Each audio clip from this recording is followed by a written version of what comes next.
Get to know the current political issues, the real stories behind the headlines. Get interactive.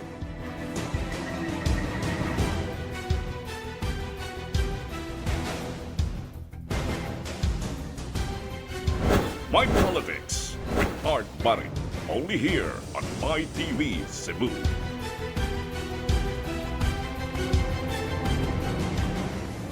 Good evening, my dear televiewers. Once again, welcome to our program, My Politics. This is your host, Barrit. This evening, we'll talk about a very important agency, an attached agency of the Department of Transportation and Communication, DOTR. And this has something to do with the shipping industry in the country. And our guest for this evening is our Regional Director of the Maritime Industry Authority, or MARINA, in the person of Engineer Marc Anthony Pascua. Engineer Pascua, good evening and welcome to our program, My Politics. And this is not your first time, I think, for having this kind of talk show. So good evening and welcome to our program. Okay, so maayong gabi sir. Good evening. Nagpapasalamat po ako sa imbitasyon na muli binigay niyo po sa amin upang sa ganun na mailahad namin ang programs ng Maritime Industry Authority Region 7. Okay. Actually, Engineer Pascua, Maritime, or the MARINA, as an attached agency of the Department of Transportation, now has a big role. No? Unlike during the creation way back in 1974, no? And now there are a lot of programs or a lot of let's say functions from the other government agencies, just like the Technical Education Skills and Development Authority, or TESDA, the Philippine Coast Guard. So MARINA now is running the program. And one of the program is the safety of or the enhancement, skills enhancement of our seafarers. Okay. Now, a year or so ago, the European Maritime Safety Agency conducted an audit on all European registered going vessels, so to speak. And during the audit of all the seafarers, majority of the Filipino seafarers failed in the said audit. So that's the reason why there were a lot of functions, a lot of programs being undertaken by the government in order for our seafarers to be internationally competitive, in order for our seafarers to be well skilled in their profession. So MARINA is being pinpointed by the government to be the lead agency of overhauling or undertaking all these kind of programs related to our seafarers. So what's the update now? And well, before discussing the programs on our seafarers, my dear televiewers, so can you introduce first, of course, your programs and undertakings of MARINA in the region? Okay, so thank you very much sir. Salamat po sa pagbibigay ng pagkakataon na ma-explain po sa inyo. Actually po, tulad po na sinabi nyo kanina, ang MARINA nag-umpisa 1974. It evolved from developmental agency, it evolved into a regulatory and developmental agency na. So tulad na isa sa mga nabanggit nyo kanina with regard to seafarers. So in a nutshell po kasi, ang MARINA, we have sectors, kumbaga. We have the domestic sectors, we have that deals with the shipping industry sa domestic, and of course we have also the overseas sectors, our Philippine registered vessels flying overseas. Okay. That's another sector. And then we have the shipbuilding, ship repair sector. Okay. And then nakapaloob dyan, isa po dyan yung STCW, yung Maritime Development Service. And then, of course, yun po yung apat na sector apat na sangay na napaka-importante po. So, The last one is the added. The added, Yeah, the last okay. one. Kasi this is in compliance to RA 10635, wherein putting Marina as a single administration with regard to STCW. Okay. And then you're mentioning kanina, some of the functions now been, kumbaga, nalagay sa Marina as one. And then you did mention about EMSA audit. So anyway, so those are the things that, kumbaga, kung tayo po si Pere, yan po yung mga hot issues of the day. I see. Something like that. So, in a nutshell po, yan po ang mga trabaho ng Marina.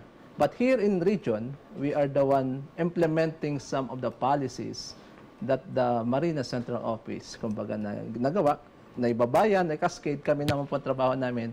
Especially so, nag-implement po kami. So, in Central Visayas, not only dealing with seafarers, we're also dealing with the mga barko po natin, mga pandagat, and all other kwan po. So, well, of course, in a one paragraph or two paragraph, Marina is just like an LTO and LTFRB pagdating sa dagat. Registration and so on and so forth. I see. Ganun ang siguro in a simple way express what we are doing. Yeah. So there are a lot of devolved functions now Yes. being implemented by Marina. the regional offices of Marina. Yeah. And I think, Engineer Pascua, that was the first time.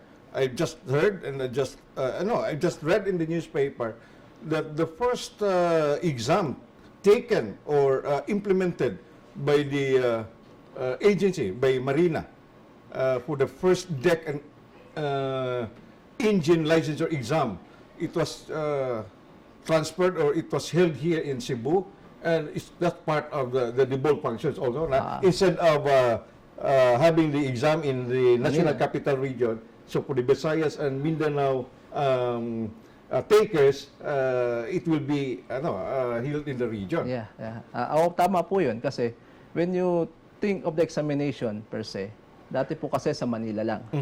Now, if you have to compare Manila and Cebu in terms of the shipping activity, kumbaga, parehas kami. We, as Cebu, Central Visayas, napakaraming barko, napakaraming seafarers sa atin.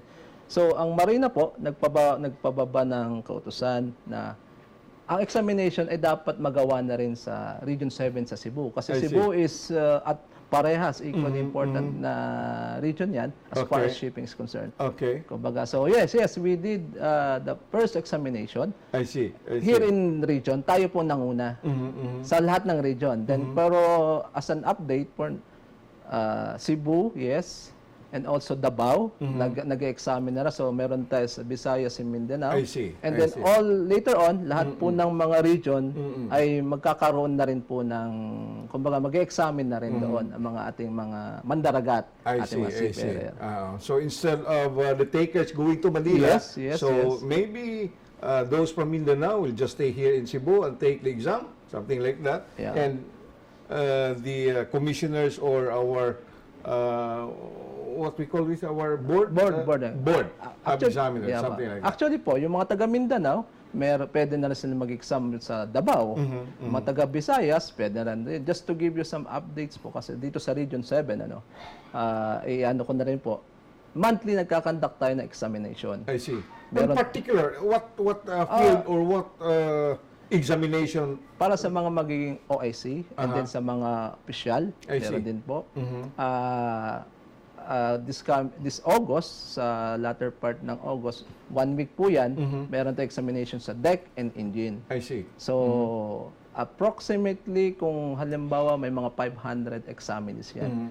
Kasi nga po, siyempre po, nung lumipat po kami ng opisina, so we are in the process now na gusto namin ang examination dito na rin sa region namin. I see. So basically, we are hoping na someday, magiging araw-araw na or kwan. But we are putting all the infrastructure. Pag natapos na yan, so siguro parang katulad din ng Manila na kaya na natin na araw-araw or weekly man. Kasi ngayon, once in a month pa lang kami. Okay. Now, Engineer Pascua, how true is this? That as part of the EMSA audit conducted by the European shipping industry, there are a lot of subjects or a lot of courses related to maritime industry that were considered obsolete. That's the reason why there are seafaring or maritime courses that are oversubscribed, meaning there are a lot of schools that the lessen the number of enrollees to a particular maritime course because on the pretext that it's an oversubscribed course. So just like you have nurses or the Bachelor of Science in nursing, a lot of institutions are now, instead of having 5 or 7 sections, they reduce it to only 2 or 3, something like that. So is this part of the call or part of the programs also of MARINA? Okay, let's put it in this way as far as EMSA is concerned. Kasi po, what I understand, EMSA is audit conducted by European Maritime Safety Agency. It is an agency commissioned by European Union as part in the STCW to conduct audits, inspections sa mga countries, especially sa mga sumasakay, kasi European yung mga European flag, and then yung mga seafarers doon, officers doon. Officers, we're talking here of officers. So, meron po kasi doon sa STCW yung pag-check din ng mga ini-issue ng bawat bansa, member state. So, that's the reason why they have to go here and audit the schools, yes, and then the training centers, yes. But as to the findings, of course, may mga findings. It started, kung hindi po ako nagkakamali, audit naman, nag-umpisa ng 2006 pa and onwards. So, there are findings. There are findings in the audit which the government MARINA, are trying to comply whatever the findings that they have. Especially so is sa mga maritime higher education institution and maritime training institutions. So, ongoing po kasi, sir. I could not give you a categorical answer what are those audits or non-conformities they found out. But still, the government, we are complying with it naman. We do submit some of the corrective actions. As far as, in general perspective po kasi that is under our STCW office. So, that's I could give you in general concept what is they're doing right now as in compliance to the EMSA audit. I see. We are not, that's to give you some siguro information, our colleagues from MARINA Manila, most of the time pumupunta sila dito to conduct monitoring of our schools, to conduct sa mga training institution, whether or not they're complying with the standards na inaanon po natin. I see. How many maritime training centers accredited or authorized by MARINA to conduct programs for our seafarers? Just here in the region. Okay, I'm not very sure with the statistics, but I know there are schools dito naman na nabigyan. Kasi iba po yung accreditation ng, di ba, training center. Iba yung sa schools, iba yung sa training center. Just as a CHED with this one. So kung hindi po ko, I could not give you the specific, I could get back kasi hindi ko give you a specific numbers kasi ongoing po ang kanilang accreditation I may be baka maibigay ko number kung at this habang nag-uusap tayo iba yung number. Okay, Director Pascua, CHED and or private institution and training centers are both accredited with the CHED or separate? Separate. Training center. A training center is on your level. Program. Schools sa CHED, of course. CHED and MARINA. CHED and MARINA. Okay. Okay. So there are a lot of programs and functions that MARINA are now taking as a lead agency. And one of which, of course, is our shipping industry. Okay. And it's your call, I think, and I hope it's always the MARINA who will make a suspension when there is or there are maritime disasters. So we'll discuss that more with our guest this evening, the Maritime Industry Authority, MARINA, Engineer Marc Anthony Pascua. And for our televiewers, we are discussing on previously on our seafarers, on the functions, the boat functions of the Marina, and now we'll continue discussion on the role of the agency when it comes to maritime disaster. Is it your agency, Director Pascua, that will suspend or cancel the what you call this when you cancel the authority or the registration of the safety vessel? certificate. The safety certificate. Anyway, Okay. so let's put it this way. Kapag ang barko po kasi is involved in accident or incidents, there are levels of panyan. Kumbaga, level 1 or level 3, yung very serious one. Then we have the serious and less serious accident incident the vessel may have incurred with. Pag ito ay very serious, may loss of lives na, mga kumbaga lumubog na hindi na makita. So yun, very serious na yun. And then all others, mga grounding and all other things. Okay, okay. Kapag incur such accident incidents, definitely po, yung kanyang safety certificates ay sinususpend namin. I see. And then, subject to inspection, re-inspection ng ating po mga engineers, whether or not yung kanyang seaworthiness, ang kanyang safety is, kung yung kumbaga at stake na siya, then whatever, kung halimbawa kailangan i-dry dock o kailangan may gawin, until such time, suspended ang safety certificates. And then, kung very serious nga, after that, we will also conduct investigation. Who will conduct the marine inquiry? Is it your agency or the Coast Guard? Well, basically po kasi, we could conduct administrative proceeding relative to the issuances, the certificates that we issued. For example, we could call a fact-finding investigation muna to determine whether or not to suspend, to cancel, or revoke their certificate of public convenience, for example. So, those see. administrative proceedings. Okay. Kasi if you have to put in a proper perspective po kasi, sir, we have three kinds of na investigation. Okay. Number one is the casualty investigation or safety investigation. Ito po yung tinatawag namin na you conduct investigation, conduct inspection to determine the root cause. And you could recommend later on what are those safety measures na upang sa ganun, hindi na siya maulit. Ito kumbaga, hindi siya fault finding. Another kind of investigation, yung sinasabi namin, administrative na sa Marina, whether or not to suspend or cancel the CPC. And another investigation or proceedings, yung criminal, civil aspect. Okay. Now, going back to your inquiry sa kung sino magkakandak, usually the Philippine Coast Guard has also the power, their duties to conduct a marine casualty investigation. I see. Sometimes it's joint with It's joint with the Marina. now with the recent accidents now. Usually it's a Coast Guard Marina joint investigation team. I see. Yung mga ganun po. I see. Now, Engineer Pascua, usually before the ship would sail, you have the Coast Guard, and sometimes Marina personnel will board the ship prior to their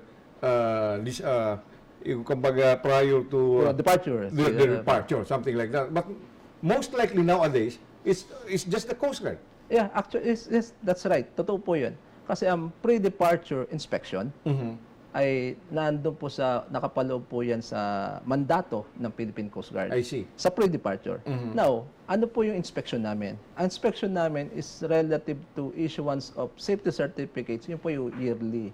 I see. One time, kumbaga. But notwithstanding with it, we could also, sometimes kung may flagrant, makita namin, may ano yung barko, we have also to conduct inspection upon the request or motu proprio. Okay. Now, Engineer Pascua, who will issue the stoppage of let's say if there is a gale warning coming from the Pag-asa, something like that, or there is a typhoon that is coming, so who will issue the suspension of the voyage? It's within the authority of the Philippine Coast Guard. It's the Coast Guard, Coast Guard. Not with Marina. Not Marina. I see. With our partner agency, the Philippine Coast Guard. But Marina could issue a a grounding of the ship when there are accidents or incidents that happen. Especially that will occur. as far as their safety certificates are concerned, we could suspend them, especially so pag involved siya sa accident or incident. I see, Kasi I see. if you look kasi, ang barko kasi meron una yan, limang klase yan. Meron siya statutory, yung mga registration niya.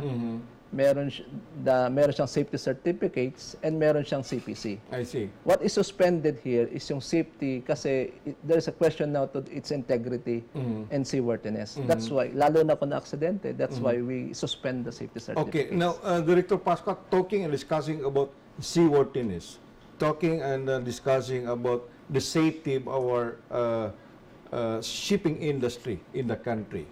Now, how long is the vessel? Kung, let's say, this is already intended for dry docking, something like, is it yearly or twice a year, or what's the frequency? Okay, so kasi it's good that you have mentioned about the safety. Usually, pag serious accident yan, pag mandatory dry dock na yan. Okay. Pero the normal process kasi, twice in 5 years, dapat nada-dry dock siya. I see. But taon-taon may annual inspection siya, upload inspection ng Marina. That's the basis of us giving them the safety certificate, which is 1 year. I see. So for example, ang dry dock is for 1 to 2.5. Dry dock siya from 2.5 and then hanggang 5 years dry dock siya. So twice in 5 years. 5-year cycle, twice siya. Pero yung safety certificates na binibigay namin, 1 year. Now, ang question, halimbawa, wala pa siyang 2 years. Wala pa. Sa first year pa lang, nakita namin, very serious, hindi siya pwedeng pwede namin sabihin mag-dry dock ka na kahit wala ka pa sa dry docking schedule. Kasi may dry docking schedule kasi ang mga barko. Okay. Now, Engineer Pascua, most of our vessels in the country are, well, it's a fact. It's second-hand vessels. Yeah. And there are also some sectors that, because of our changes in the design, the reason why we have a lot of maritime disasters before. So, whose agency, a government agency, that will monitor in having all these second-hand vessels that we acquired from Japan, from other Asian neighboring countries, and converted into a passenger vessels. So as to the design, is Marina still part of the monitoring or seaworthiness or safety of the vessel? Okay, ganito po sir. First and foremost, when a vessel, we import vessel coming in, the first thing is that there is a technical evaluation. I see. And then also technical evaluation and relative to our MC, kung okay pa siya. Kasi we have a particular memorandum circulars that says, for example, per passenger, may age limit ba? I see. Ayun. Then of course, inspection. Now, pag nakapasya siya doon, they have also to submit the plans, yung mga plano niya. And then may mga provisions there na once na vessel pumasok siya cargo, it could not be converted into any passenger cargo. I see. Yan. Otherwise, Okay. may mga sanctions yun, hindi po pwede po yun. I see. Now, as to the age, yes, you have mentioned na medyo may mga edad na, no? But we have now bagong memorandum circulars with authority na pinepeg natin ang kanilang edad. I Now, see. going to that question, just to inform everybody that Marina now is in the process of upgrading the maybe the word is modernization. Modernization of our shipping industry. So that's why we have this 10-year Maritime Industry Development Plan. I see. And this one of the priority programs, the priority project of MIDP, 10-year MIDP of Marina, is the upgrading of domestic vessels for the Philippine Nautical Highway. I see. So basically, we are discussing just this month. We had the Maritime Pre-Summit here in Cebu with all the When stakeholders. is that, Director Pascua? We already it's conducted already this month of August. Okay. But a pre-summit, we have in Batangas, Cebu, and then in the Davao. But we will have a pre-summit para sa ganun we could discuss what are those inputs for the modernization. I see. Doon po ang heading po natin, yung way forward natin is to upgrade the domestic shipping fleet. Okay. Of course, we know for a fact na, of course, na age is, well, sometimes age, but we have to consider all other factors I there. see. Why they have to, I don't know. So it's the a- principle of age doesn't matter, doesn't apply anymore with the shipping industry, right? We call it modernization. Modernization. I don't know, retirement is a very, very contestable word. Okay, So they will just call it modernization. Okay. Just like some other government agencies. Yeah. The call of the time, the buzzword is modernization. Modernization, yeah. Okay. Now, when it comes to tonnage, Director Pascua, no? So under all the shipping flying vessels, or all the sea flying vessels for that matter, are under MARINA, including the pumboats? Domestic, yeah. Including pumboats are under The MARINA? bangkas, yeah. Or the bangkas? Yeah. Okay. Well, okay. It's good that you have mentioned about wooden hull. We call it modern hull. Marina has a program as far as the modernization of bangkas or phasing out of wooden hull vessels in a linear trade. I see. The reason behind is that we want the players to come in, those steel hull, to come into that particular route or technologically the fiberglass hull para sa ganun makapasok sila sa ruta. So later on, those bangkas, wooden hull, ay may replace na siya. We call it phasing out memorandum circulars, and we are implementing it, especially sa ibang regions. And then in Central Visayas, we are now in the process of really implementing it. We're just looking into what are those routes affected, and to we will be conducting market study. I see. So that later on, ma-determine namin, okay, we have to retire, phase out those liner. I I'm talking see. about liner wooden hull. Kasi marami na mga Paris natin ngayon. Yeah, yeah. And being an archipelagic country, no, lahat of nimborang islands, like, for example, Cebu, the center in the region, you have different islands surrounding Cebu. So we can see, no, there are still a lot of wooden hulls or motor Yes. bangkas flying to different destinations. Yes, but that's why we are very, very strict with this. So we really implement what are, especially bangkas, stringent requirements as far as safety is concerned. And that's why that's the very reason we have this MC on phasing out of wooden hull bangkas, I see. motorboats. Kasi we are harping modernization, of course. We want also to let the players come in and level up. Kumbaga, fiberglass or steel hull or mono hull na makapasok dito so that we could give better service, efficient, safe shipping to our countrymen, sa ating mga kababayan, sa mananakay natin. Ika nga. Okay, that's good, no? At least the modernization program also is being taken into consideration by the agency. Okay, so we still have a lot of issues to be discussed with our regional director, and one of the issues that has already been discussed a lot, not only on TV but likewise on radio, when it comes to compensation of the victims of sea tragedy. We'll discuss that after these reminders. Don't go away. Okay, once again, welcome to our TV program, My Politics. This is your host, Art Barrit. Our guest for this evening is our Regional Director of the Maritime Industry Authority, MARINA, Engineer Marc Anthony Pascua.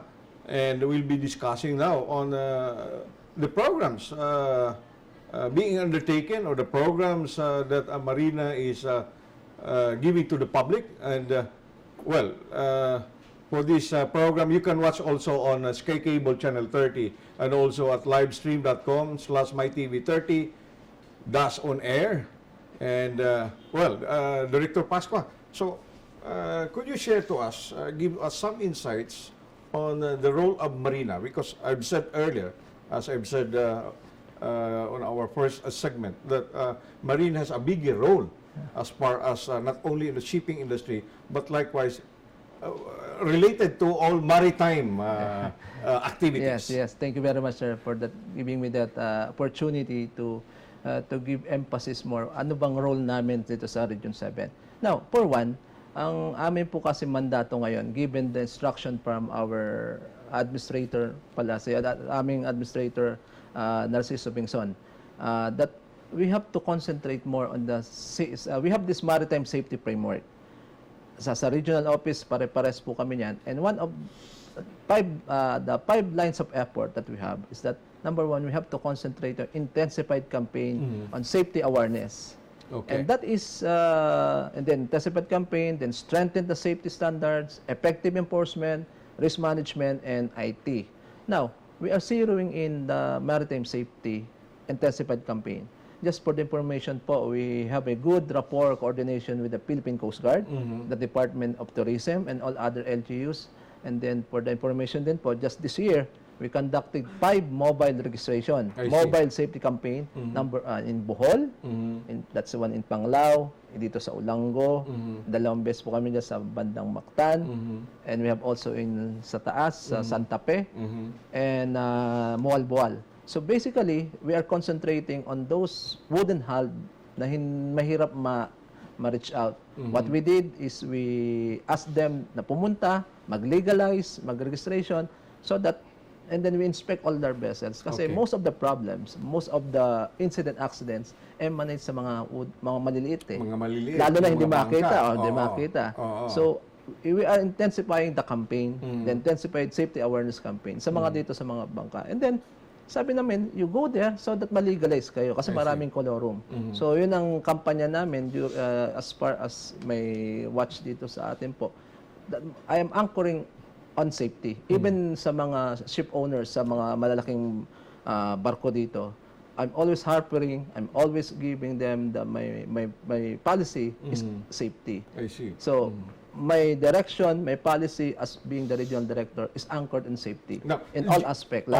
Okay. So, your coordination with the different government agencies, with the LGUs, considering that it's always being cited due to lack of manpower, you cannot do this, you cannot do that. So you have also to rely on the LGUs and some government agencies. But I have observed, no, in my visits to the different beach resorts in the region, no, and likewise in the different ports. Now, all those small bangkas. So I think it's your agency that requires to have a communication or a handheld radio, something like that? Yes. As far as communication equipment, equivalent communication equipment. And likewise the best, life vest. Okay. Because those are the life-saving equipment that they need, especially in emergency. That's mandatory po yun, that they have a life vest. Kasi especially sa mga nakikita ng turista, because we are showcasing Cebu as a tourist hub, and then of course siyempre mga pasahero yung mga turista, it might as well mag-bounce back sa atin yan pag nagka-problema sa safety concern. Yeah, because I've observed, Engineer Pascua, the boat crew or the personnel manning the boat will not depart unless the passengers will wear their individual life vest, something like that. Yes, that's true. That's true. Because one of our directives is for them. We have the memorandum for that they have to wear the life vest before kumbaga maglayag. Sabi ko nga, okay lang na makipagdebate tayo sa pasahero at least bago umalis. Mahirap makipagdebate pag may nangyari na at may namatay na. That's a different story, diba? I could take complaint as long as buhay. That's what I'm saying is as long as pag may nangyari na mahirap na eh. Yes. You're talking of disaster and sea tragedies, Director Pascua, no? Who are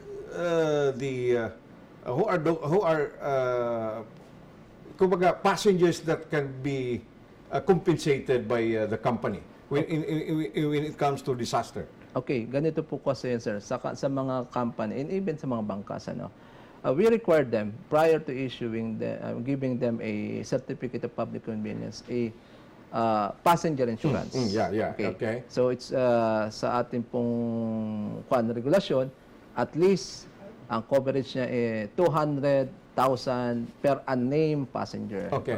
Kung depende sa authorized capacity niyan. Okay. And then meron din po kami mga na kung halimbawa lang yun sa mga namatay And then may proportionate na sa amin pong MC kung magkano naman. So may binabalangkas kami ng mga MC na with regard also sa mga actually sa mga nakamanifest sa unmanifest, but we have to deal also doon sa mga doon.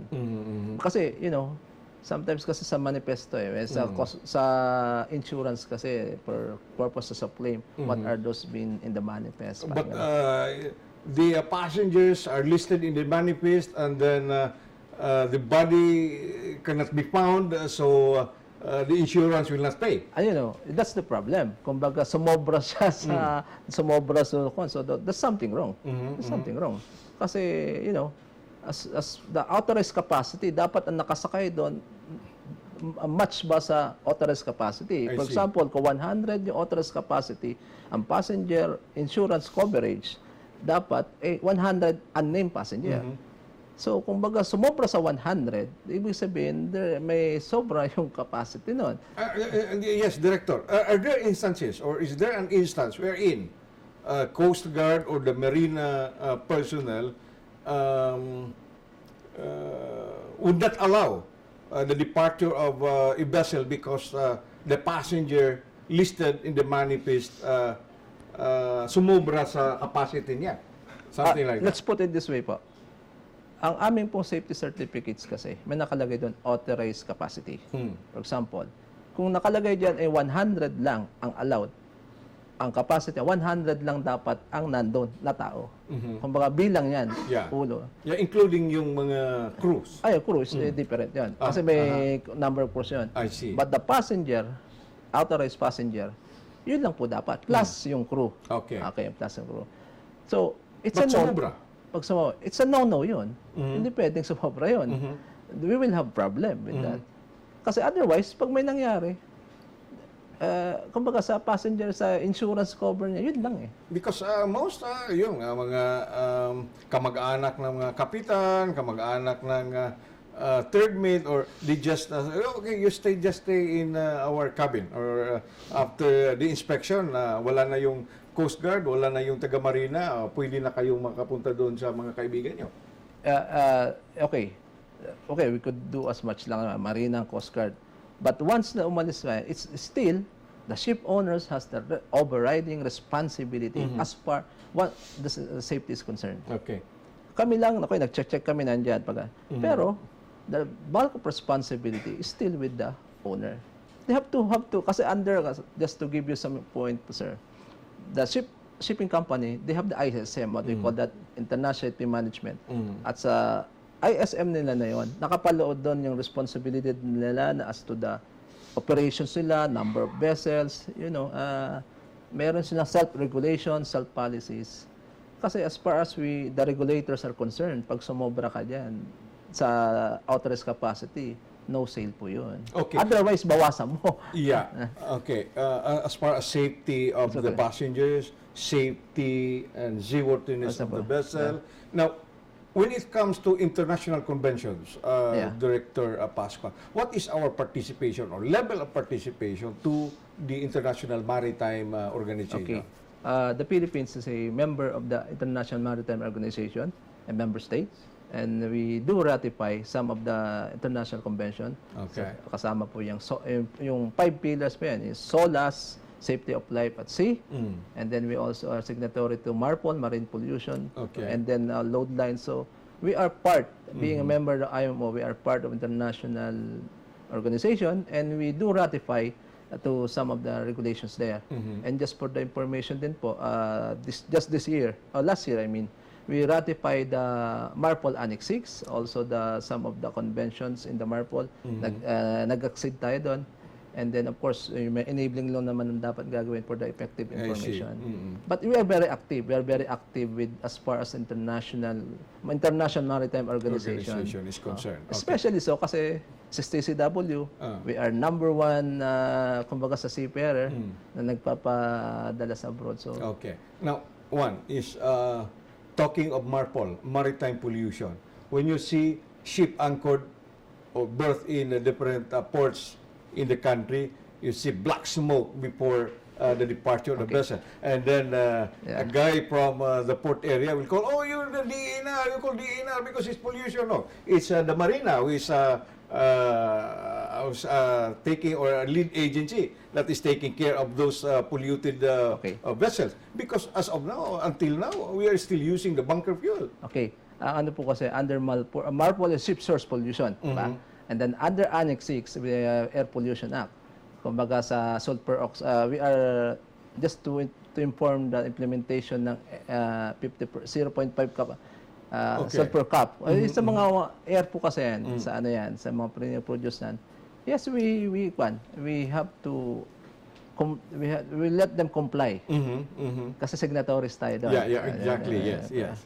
But you know, we have to have the enabling law then for purposes for effective enforcement. We have this, binabalakas natin MARPOL law sa ano ngayon, na sinususog namin na hopefully this year mapasok sa Congress para sa MARPOL, enabling law natin in compliance with the MARPOL. Okay.